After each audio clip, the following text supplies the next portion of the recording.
दुनिया गोल है, ये बात सबको पता है और ये बात भी सबको पता होगा ही कि दुनिया यानी कि अर्थ सूरज का चक्कर काटती है। पर क्या हो अगर मैं आपको बताऊं कि हमारी ये गोल दुनिया सूरज का चक्कर नहीं काटती, बल्कि वो तो इस यूनिवर्स के सेंटर में है और सारे के सारे प्लैनेट्स, सन, मून, स्टार्स अर्थ के अराउंड रिवॉल्व करती है। अब मानो या ना मानो, पर एक ऐसा जमाना हुआ करता था जहाँ पर ऑलमोस्ट सारी दुनिया का यही मानना था। और अगर आपने गलती से भी ये प्रूव करने की कोशिश कर दी कि अर्थ सन के अराउंड रिवॉल्व करती है, तो आपको जिंदा जला दिया जाएगा। ऑर्ब on the movements of the earth एक ऐसे ही जमाने में बेस्ड है जहां पर ऑलमोस्ट सभी विश्वास रखते थे जियोसेंट्रिसिज्म में, मतलब अर्थ यूनिवर्स के सेंटर में है, ना कि हीलियोसेंट्रिसिज्म में जो कहता है कि प्लैनेट्स सूरज का चक्कर काटती है।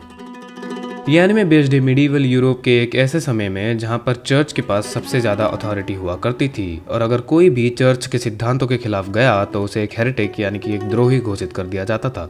साइंटिफिक बिलीफ्स जो कि धार्मिक ग्रंथों के खिलाफ जाती थी, चर्च के लिए एक बहुत बड़ी समस्या थी, क्योंकि इससे उनकी अथॉरिटी पे सवाल उठता था और अपनी अथॉरिटी को मेंटेन करने के लिए वो किसी भी हद तक जाने के लिए तैयार थे। एंटर प्रोटैगनिस्ट रफाल, एक 12 साल का एकेडमिक जीनियस जिसको एस्ट्रोनॉमी में बहुत इंटरेस्ट है, but he considers himself truly rational और वो यूनिवर्सिटी में थियोलॉजी यानी कि धर्मशास्त्र पढ़ने का निर्णय लेता है ताकि वो एक आराम की जिंदगी जी पाए। पर एक दिन वो मिलता है ह्यूबर्ट से, एक रिलीज्ड हेरेटिक जो कि हीलियोसेंट्रिसिज्म में विश्वास रखता है। इनिशियली तो रफाल ह्यूबर्ट के क्लेम पर हंसता है, but being the academic that he is, वो उसे डिस्प्रूव करने में लग जाता है, only to realise that he is in fact right. Rafal estimates कि बस कुछ ही दशक में वो यूनिवर्स के इस मॉडल को पूरी तरह से मैथमेटिकली प्रूव कर देगा। But why should he? उसने अपने आंखों से हेरेटिक्स को जिंदा जलते हुए देखा है एंड बिसाइड्स उसका पूरा फ्यूचर ऑलरेडी सेट है। बट द क्वेश्चन इज कि क्या एस्ट्रोनॉमी छोड़ थियोलॉजी पढ़कर एक लग्जरियस लाइफ जीना सच और अपनी क्यूरियोसिटी को दबाने के वर्थ इट है?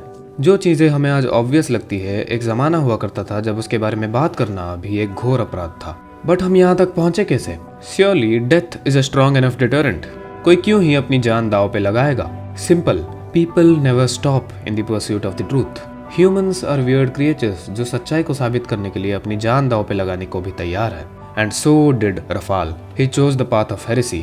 उसने हीलियोसेंट्रिसिज्म प्रूव करने की कोशिश की एंड स्पॉइलर अलर्ट, आखिर में वो पकड़ा गया। उसके पास दो रास्ते थे, या तो वो अपने विचार त्याग दे, अपने सारे रिसर्च पेपर सरेंडर कर दे, या फिर सच पर अटका रहे और अंजाम भुगते। But Rafale being the rational person that he is, he did not choose the first option. But spoiler alert again, उसने खुद की जान ले ली ताकि उसे टॉर्चर ना सहना पड़े, ताकि उसकी मेहनत बर्बाद ना हो और ताकि सच्चाई को हमेशा के लिए दबाया ना जा सके।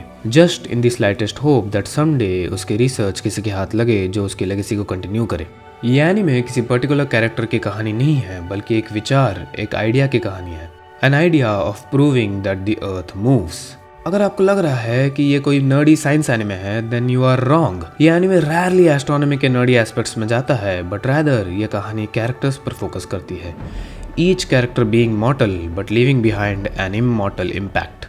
ये एनिमे मुझे याद दिलाता है ब्रिटिश इंडिया के फ्रीडम स्ट्रगल के बारे में, जहाँ हर एक क्रांतिकारी का आज़ादी दिलाने में एक रोल था। हर गुजरते एपिसोड के साथ इस एनिमे का प्लॉट और भी ज्यादा लेयर्ड और इंटरेस्टिंग होते जाता है। ये एनिमे आपको कैरेक्टर्स से जोड़ता है, उनसे एक इमोशनल कनेक्शन डेवलप करवाता है and the next moment they get tortured brutally, both physically and emotionally. आप इस उम्मीद में जुड़े रहते हो कि शायद ये बच जाएंगे and the next moment they are gone, leaving behind a legacy to be continued. Although इसमें ऐसे कैरेक्टर्स भी है जो कि एंड तक बने रहते हैं। आपको ऐसे कैरेक्टर्स भी मिल जाएंगे जो स्टोरी के थीम से कंप्लीट उल्टा सवाल उठाते हैं कि हमें ट्रेडिशनल बिलीफ्स के अगेंस्ट जाना ही क्यों है। जो होली स्क्रिप्चर्स में लिखा गया है उसके विपरीत जाके क्या मिलेगा? एक कम्फी जगह नरक की आग में जलने के लिए। ये कहानी बस एक हिस्टोरिकल साइंस फिक्शन तक सीमित नहीं है। ये कहानी एक साइकोलॉजिकल और फिलोसॉफिकल जर्नी है जो आपके पर्सपेक्टिव, आपके सोचने के नजरिए को चैलेंज करती है। अनलाइक पॉपुलर टाइटल्स, ना ही इसमें कोई जबरदस्त फाइट सीन्स है और ना ही कोई fan service, but rather it relies on its plot and story which is just so good that इसे आपको हुक करने के लिए किसी और चीज की जरूरत ही नहीं है। बट हाँ, आपको इसमें एक्सट्रीमली ब्रेथ टेकिंग विजुअल्स और कुछ डिसेंट फाइट्स भी देखने को मिल जाएंगे। हो सकता है कि अभी भी आपको यह एनिमे देखने में कोई इंटरेस्ट नहीं आ रहा होगा, बट ट्रस्ट मी, इसके पहले 3 एपिसोड्स देख लो and I can guarantee you that it will leave you hooked. Because at least मेरे ओपिनियन में, without a single doubt, this was the best anime of 2024 and I wouldn't be surprised if it will be the same for 2025 as well.